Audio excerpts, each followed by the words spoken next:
ఓం శ్రీ మాత్రే నమః. ఛానల్లోకి స్వాగతమండి. ఈ వీడియోలో మనం తులా రాశి వారి గురించి మాట్లాడుకోబోతున్నాం. ప్రస్తుతం ఉన్నటువంటి గ్రహస్థితిని అనుసరించి ఫిబ్రవరి 26 శివరాత్రి లోపు ఈ రాశి వారికి ఒక పెద్ద సమస్య రాబోతుంది. ఈ గండం గడిస్తే అదృష్టమే అదృష్టం. అంతేకాదు మీ జీవితంలో పెద్ద మార్పులు కూడా జరుగుతాయి. అయితే ఈ రాశి వారికి శివరాత్రి లోపు రాబోతున్న సమస్య ఏంటి, దాని నుంచి ఎలా బయటపడాలి, అలాగే ఆ గండం గడిస్తే ఎటువంటి అదృష్టం వరిస్తుంది, జీవితంలో ఎటువంటి మార్పులు జరుగుతాయి అనే అంశాలతో పాటుగా ఈ సమయంలో మీరు చేసుకోవలసిన దేవతారాధన అలాగే పాటించవలసిన పరిహారాల గురించి ఈ వీడియోలో మనం వివరంగా తెలుసుకుందాం. కానీ అంతకంటే ముందుగా మీరు కనుక మన ఛానల్ని ఇప్పటివరకు సబ్స్క్రైబ్ చేసుకోకపోతే సబ్స్క్రైబ్ చేసుకొని పక్కనే ఉన్న బెల్ ఐకాన్ నొక్కి ఆల్ సెలెక్ట్ చేసుకుంటే మేము ఇలాంటి వీడియోస్ అప్లోడ్ చేయగానే ముందుగా మీకు నోటిఫికేషన్ వస్తుంది. అలాగే వీడియోని ఎక్కడా కూడా స్కిప్ చేయకుండా చివరి వరకు చూస్తేనే మేమేం చెబుతున్నామో మీకు పూర్తిగా అర్థమవుతుంది. ఇక వివరాల్లోకి వెళ్ళిపోతే ముందుగా ఈ రాశివారి వ్యక్తిత్వం గురించి చూసుకున్నట్లయితే ఈ రాశివారు దయాగుణం దానగుణం అధికంగా కలిగి ఉంటారు. ఎదుటివారు కష్టాల్లో ఉంటే ఖచ్చితంగా సహాయం చేయాలి అనుకునే మనస్తత్వాన్ని కలిగి ఉంటారు.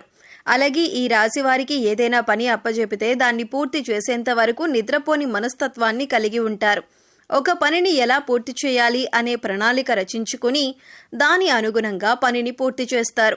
పెద్దల పట్ల గౌరవ మర్యాదలు కలిగి ఉంటారు.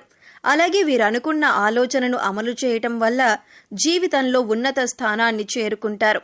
అలాగే మీరు ఉన్నతంగా ఉండటానికి కూడా మీ కుటుంబ సభ్యులు కారణమవుతారు. ఈ రాశి వారు ఎటువంటి స్వార్థం లేకుండా ఎదుటి వ్యక్తులకు సహాయపడతారు. ప్రస్తుతం ఉన్నటువంటి గ్రహస్థితిని అనుసరించి ఈ రాశి స్త్రీ పురుషులకి అనుకూలంగా ఉందనే చెప్పాలి. వ్యక్తిగత జాతకంలో గ్రహాలు నీచబడి ఉంటే తప్పితే అన్ని అంశాల్లో కూడా అనుకూలమైన ఫలితాలను పొందుతారు. అయితే ఈ సమయంలో మీరు కష్టాలు సుఖాలు అన్నీ కూడా మిశ్రమంగా పొందుతారు. ఈ సమయంలో మీరు మొండి బకాయిలు వసూలు చేసుకోగలుగుతారు. అంటే గతంలో మీరు ఎవరికైనా డబ్బులు అప్పిచ్చి తిరిగి రాని పరిస్థితులు ఉంటే కనుక ఆ సమయంలో మీకు బాకీలు వసూలయ్యే అవకాశం ఉంటుంది. గతంలో తాకట్టు పెట్టిన బంగారాన్ని కూడా ఈ సమయంలో విడిపించుకోవచ్చు. నూతన వస్త్రాలు వస్తు వాహనాలు బంగారం కొనుగోలు చేస్తారు. దేవాలయ సందర్శనం చేస్తారు. కాలం మీకు చాలా అనుకూలంగా ఉంటుంది. సంతోషంగా కాలం గడుస్తుంది. తీర్థయాత్రలు కూడా చేస్తారు. ఇంట్లో శుభకార్యాలు నిర్వహిస్తారు. మనసులో ఏదో తెలియని అలజడి ఉంటుంది. అది వృత్తి ఉద్యోగ వ్యాపార లేదా కుటుంబానికి సంబంధించిన ఏ అంశమైనా సరే ఒక చిన్నపాటి కలత అనేది ఉంటుంది. జీవితాన్ని ప్రణాళికాబద్ధంగా ముందుకు తీసుకువెళ్ళలేకపోతున్నాం అని ఆలోచన కలిగి ఉంటారు. లేదా ఇతరుల్లాగా మనం సంతోషంగా ఉండలేకపోతున్నాం అనే ఆలోచన కలిగి ఉంటారు. లేదా మీకంటే చిన్న ఉద్యోగస్తులు ఎక్కువ జీతంతో సంతోషంగా ఉన్నారని, లేదా వారికి కొత్త ప్రాజెక్టులు ఉన్నాయని, సీనియారిటీ ఉన్నా మీకు రావట్లేదని ఇటువంటి ఆలోచన కలిగి ఉంటారు. ఇటువంటి చిన్న విచారం మీ మనసులో నెలకొని ఉంటుంది. ఇది మీ ఆందోళనకి కారణమవుతుంది. అయితే ఇదేమీ పెద్ద అంశం కాదు. దీన్ని గనక మీరు వదిలేస్తే మానసికంగా మీరు సంతోషంగా ఉండగలుగుతారు. ఎందుకంటే చిన్న చిన్న అంశాలను ఎక్కువగా ఆలోచించి మీరు అనవసరంగా బాధపడే అంశాలే ఈ సమయంలో ఎక్కువగా కనిపిస్తున్నాయి. అయితే ఇక్కడ ముఖ్యంగా చెప్పదగిన విషయం ఏంటంటే మీ పని మీరు చూసుకుంటూ మీకు ఉన్నంతలో మీరు సంతోషంగా ఆనందాన్ని గడపగలిగితే ఎటువంటి సమస్యలు దరిచేరవు. కుటుంబంతో ఆహ్లాదంగా కాలాన్ని గడపడానికి ప్రయత్నించండి. ఎప్పుడూ కూడా మిమ్మల్ని ఇతరులతో పోల్చుకోవద్దు. ఇలా ఇతరులతో కంపేర్ చేసుకోవడం వల్ల మీలో ఉత్సాహం ఆత్మవిశ్వాసం అన్నీ కోల్పోయే అవకాశం ఉంటుంది. కాబట్టి ఎదుటివారికి సంబంధించిన అంశాలను మీతో పోల్చుకోకండి. ఈ సమయంలో మీ ఉద్యోగానికి సంబంధించిన అంశాలలో ఏమైనా సమస్యలు ఉంటే అవన్నీ తగ్గుముఖం పడతాయి. మీ సహోద్యోగుల సహాయ సహకారాలు మీకు పూర్తి స్థాయిలో లభిస్తాయి. గతంలో మీ పై అధికారులతో కానీ సహోద్యోగులతో కానీ ఏమైనా సమస్యలుంటే అవన్నీ తొలగిపోతాయి. కుటుంబంలో ఏవైనా సమస్యలు ఉన్నా అవన్నీ తొలగిపోతాయి. చిన్న చిన్న అనారోగ్య సమస్యలు కూడా తగ్గుముఖం పట్టే అవకాశం ఉంటుంది. ఈ సమయంలో మిశ్రమంగా ఉంటుంది. ప్రతికూల పరిస్థితులు ఉండవు, అలా అని అనుకూలంగా ఉండదు. సామాన్యంగా రోజులు గడిచిపోతాయి. అన్ని రంగాలలో పనిచేసే వారికి వృత్తి ఉద్యోగ వ్యాపారాలలో సానుకూలంగా ముందుకు వెళ్ళిపోతారు. ఉద్యోగ రంగం వారికి వ్యాపార రంగం వారికి అనుకూలంగా ఉంటుంది. మీడియాలో పనిచేసే వారికి మంచి అవకాశాలు కలిసి వస్తాయి. ఆర్థికంగా అనుకూల ఫలితాలను పొందుతారు. మీరు చేసే ఏ నూతన ప్రయత్నమైనా అంటే మొదలుపెట్టే ఏ పనైనా సరే మంచి ఫలితాలను అందిస్తుంది. దిగ్విజయంగా ఆ పనులు పూర్తి చేస్తారు. విదేశాల నుంచి శుభవార్తను అందుకుంటారు. నిరుద్యోగస్తులకు నూతన ఉద్యోగ అవకాశాలు వస్తాయి. సమాజంలో ఉన్నత స్థాయి వ్యక్తులతో పరిచయాలు ఏర్పడతాయి. మీరు చెప్పాలనుకున్న విషయాన్ని ఎదుటి వ్యక్తులతో క్లియర్గా చెప్పగలుగుతారు. వారికి అర్థమయ్యేలాగా వివరించి మీకు నచ్చిన విధంగా వారిని మార్చుకుంటారు. ఆస్తి తగాదాలు, గొడవలు ఉన్నట్లయితే అవన్నీ కూడా తొలగిపోతాయి. అయితే ఈ సమయంలో మీరు ఎదుర్కోబోతున్న అతిపెద్ద సమస్య ఏంటి అంటే, మీ మాట తీరు అనేది చాలా జాగ్రత్తగా ఉండాలి. ఎందుకంటే మీ మాట తీరు వల్ల మీ బంధువుల్లో కానీ, ఇరుగు పొరుగు వారితో కానీ లేదా స్నేహితులతో కానీ మాట పట్టింపులు వచ్చే అవకాశం ఎక్కువగా ఉంది. కాబట్టి మీరు మాట్లాడే ప్రతి మాట కూడా ఆచితూచి మాట్లాడాలి. ఎదుటి వ్యక్తులతో మాట్లాడేటప్పుడు మీ మాట తీరు మార్చుకోకపోతే కనుక అదొక పెద్ద సమస్యగా మారుతుంది.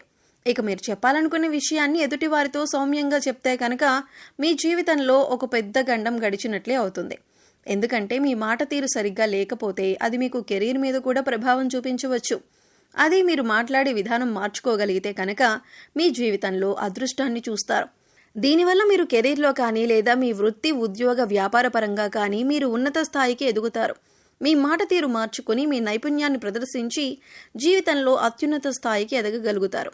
ఈ చిన్న మార్పు చేసుకుంటే కనుక మీ జీవితంలో అతిపెద్ద మార్పులు జరుగుతాయని చెప్పొచ్చు. అలాగే ప్రతి ఒక్కరికి కూడా మీ పర్సనల్ విషయాలను తెలియజేయకండి. ఎవరు సొంతవారు, ఎవరు పరాయి వారు అనే విషయాన్ని మీరు గమనించాలి. అంటే ఎవరు మీ మంచిని కోరుతున్నారు, అలాగే ఎవరు మీకు కనబడకుండా శత్రువులుగా తయారవుతున్నారు అనే విషయాన్ని మీరు గమనిస్తూ ఉండాలి. ఇక శత్రువులకి కనుక మీ పర్సనల్ విషయాలు చెప్పినట్లయితే అవసరమైనప్పుడు ఆ విషయాలను ఇతరులకు తెలియజేసి వారు ప్రయోజనాన్ని పొందే అవకాశం ఉంటుంది. ఈ విషయంలో మీరు చాలా జాగ్రత్తగా ఉండాలి. అలాగే మీ శక్తికి మించిన సహాయాన్ని కూడా మీరు చేయకండి. ఎవరైనా కష్టాల్లో ఉంటే సహాయపడటం మంచిదే, కానీ మీ శక్తికి మించి మాత్రం సహాయపడకండి. అలాగే డబ్బులు కూడా అవసరమైన వాటికి మాత్రమే ఆచితూచి ఖర్చు చేయండి. ఏదైనా కొత్త పని మొదలు పెట్టేటప్పుడు అనుభవజ్ఞుల సలహాలు, పెద్దల సలహాలు తీసుకోవడం మర్చిపోకండి. ఏదైనా విషయం మనకి తెలియదు అనుకున్నప్పుడు దానికోసం కష్టపడి నేర్చుకుని సాధించాలి అనే తపనను మీరు కలిగి ఉండాలి. ఇలా చేయటం వల్ల జీవితంలో మీరు ముందుకు వెళ్తారు, అత్యున్నతమైన స్థానాలను చేరుకుంటారు. ఇక ఈ సమయంలో ఎవరైనా ఏదైనా చిన్న మాట అన్నా కూడా దాన్ని పెద్దగా భూతద్దంలో పెట్టి చూడకండి. కేవలం మీరు ప్రత్యేకించి మనసుకు తీసుకొని బాధపడి కోరి సమస్యను తెచ్చుకోవటమే తప్ప ఎటువంటి సమస్యలు ఈ సమయంలో వచ్చే అవకాశాలు లేవు. ఇక ఈ సమయంలో మీరు చేసుకోవాల్సిన దేవతారాధన చూసుకున్నట్లయితే ప్రతి గురువారం కూడా గురుచరిత్రను పారాయణం చేయటం మంచిదే. సిద్ధమంగళ స్తోత్రాన్ని చదవటానికి కానీ లేదా వినటానికి కానీ ప్రయత్నించండి. అలాగే దక్షిణామూర్తి వారి ఆరాధన కూడా చేయటం మంచిది. గుడికి వెళ్ళినప్పుడు నవగ్రహాలకు 11 ప్రదక్షిణలు చేయండి. ఇలా చేయటం వల్ల మీలో ఉండే నిరుత్సాహం తగ్గుతుంది. ప్రతి సోమవారం శివుడికి అభిషేకం చేయించుకోండి. మీలో ఉన్న మానసిక సమస్యలకు పరిష్కారం దొరుకుతుంది. మానసికంగా దృఢంగా ఉంటారు.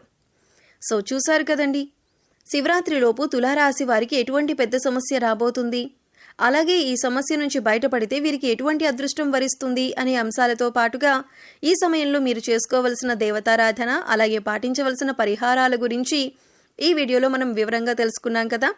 ఈ వీడియో మీకు నచ్చినట్లయితే లైక్ చేయండి. మీ ఫ్రెండ్స్ అండ్ ఫ్యామిలీ మెంబర్స్లో ఎవరైనా తులారాశి వారు ఉన్నట్లయితే వారితో ఈ వీడియోను షేర్ చేసుకోవడం మర్చిపోకండి. అలాగే ఇప్పటి వరకు మన ఛానల్ని సబ్స్క్రైబ్ చేసుకోకపోతే సబ్స్క్రైబ్ చేసుకొని పక్కనే ఉన్న బెల్ ఐకాన్ నొక్కి ఆల్ సెలెక్ట్ చేసుకుంటే మేము ఇలాంటి వీడియోస్ అప్లోడ్ చేయగానే ముందుగా మీకు నోటిఫికేషన్ వస్తుంది. మరో చక్కటి వీడియోతో మళ్ళీ కలుద్దామండి. ఓం శ్రీమాత్రే నమః.